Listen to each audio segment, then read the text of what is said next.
Don't forget, you can reach the latest episode of Potomac Watch anytime. Just ask your smart speaker, Play the Opinion Potomac Watch Podcast. That is, Play the Opinion Potomac Watch Podcast. From the opinion pages of the Wall Street Journal, this is Potomac Watch. Welcome back. I'm Paul Gigot with Kim Strassel and Jillian Melcher. Kim, just to finish up on the Trump-DeSantis presidential contest, a lot of commentary in the press that Trump is winning so handily in the Republican nominating contest so far because other Republicans are afraid to criticize him directly. Now, that's not true of Asa Hutchinson, the former Arkansas governor who's running, but Hutchinson is not a first-tier candidate, but it's certainly true of Nikki Haley and Vivek Ramaswamy. They just simply haven't criticized Trump in any direct way. Do you think that sooner or later, to beat Trump, you have to take him on directly and address his failures and weaknesses directly? I think you do, but as we were just talking about, I think you have to do that with a little bit of tact. If you are going to jump in directly with the media and left-wing criticism of Trump, I think you're going to alienate a lot of people in the Republican Party because they feel that at least in some instances, Trump is attacked unfairly, right? So you have to be smart with your criticism. I think you've got to talk about some of the issues that are in fact Trump's baggage, like DeSantis was doing there, reminding folks about the problem of looking back and of having a lot of distractions.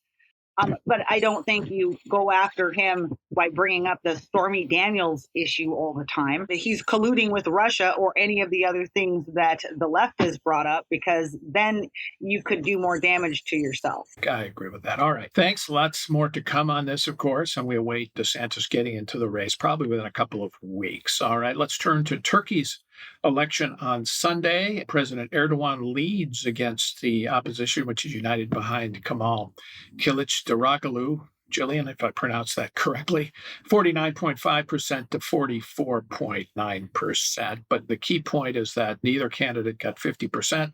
So it's going to go to a runoff on May 28th. What does it say that Erdogan did not get 50% and thus a clear first-round victory? He has a lot of advantage going in as the incumbent president, and it's more so than you would have in any other country. We had constitutional reforms in Turkey in 2010 and 2017 that really consolidated power in the presidency. It weakened parliament, weakened the independence of the judiciary. So what you have seen is Erdogan going on a campaign to arrest people who criticize him, to exercise control over the free press and the media, to preemptively take out candidates who would be strong challengers, as he did when a court in Turkey disqualified the Turkish mayor Imamoglu. So there's just been kind of a systematic effort to tilt the election to Erdogan's favor. And the fact that even then he couldn't cross that 50% threshold that would have given him an outright victory, I think that speaks volumes to Turkish discontent with his rule.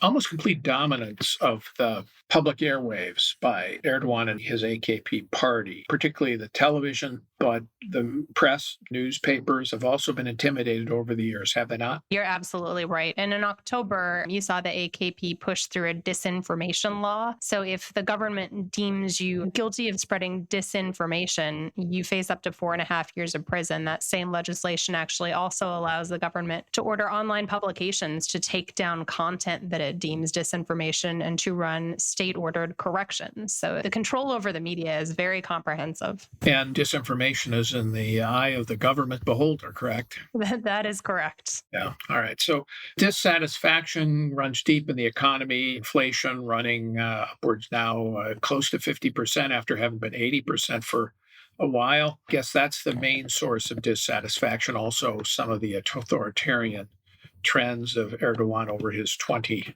years in power. Turks do take the vote very seriously, though, and the turnout seems to have been very, very high. There was a European group of observers. What did they say about the fairness of the election? They were happy more or less with how the vote went. I believe the quote was that the elections were well managed and offered voters a choice between genuine political alternatives. But they qualified that by noting how Erdogan and how the ruling coalition enjoys an unjustified advantage, as they put it. And they cited cited continued restrictions on fundamental freedoms of assembly, association, expression, some of the ways that the Erdogan government has hindered the participation of opposition politicians and parties, some of the crackdowns on civil society and independent media. So while yesterday's vote itself looked pretty good, you have to take into consideration the context in which it is happening, and that context is repressive.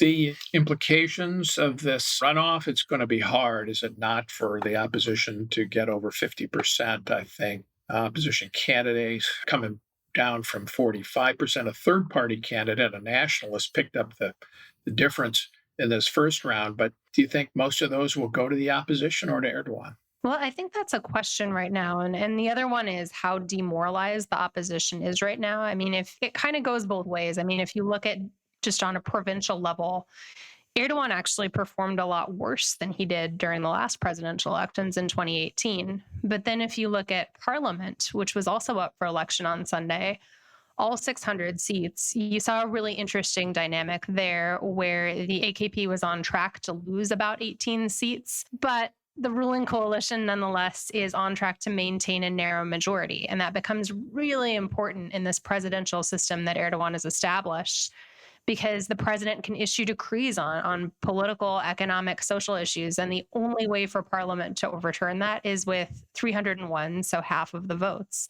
So I think what opposition is up against is, first, it has to win this second round election. But even if it does win, if it wants to proceed with democratic reforms, it's going to have a really hard time in parliament. Whereas Erdogan, because of the way that the ruling coalition has maintained a majority, can expect a parliament that would basically rubber stamp his executive orders.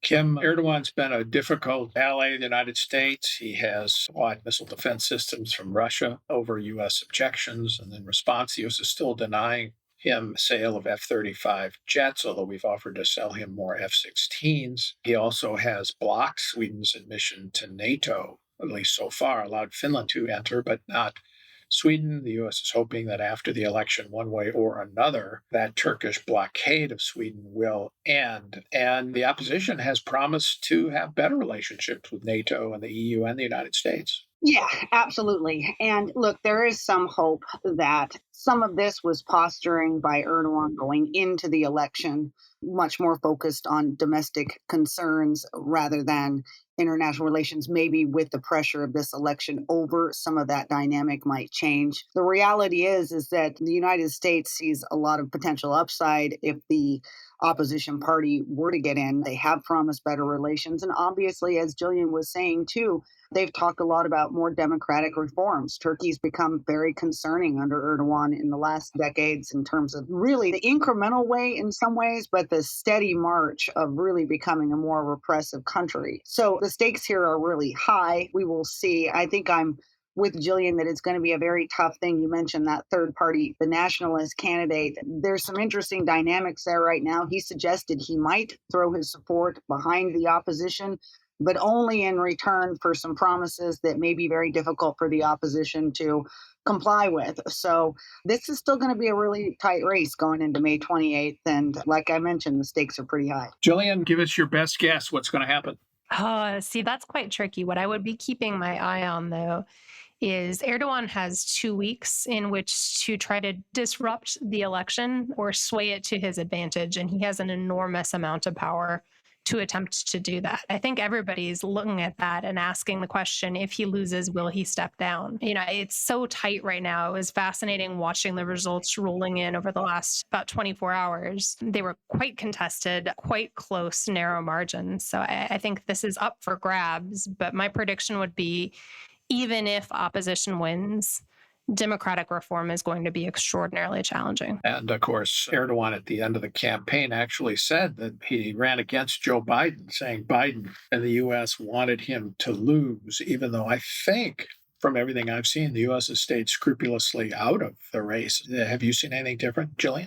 My impression is that the U.S. has stayed out of it. All right. Thank you, Jillian. Thank you, Kim. We're back every day here on Potomac Watch. So thanks for listening. Be with you tomorrow.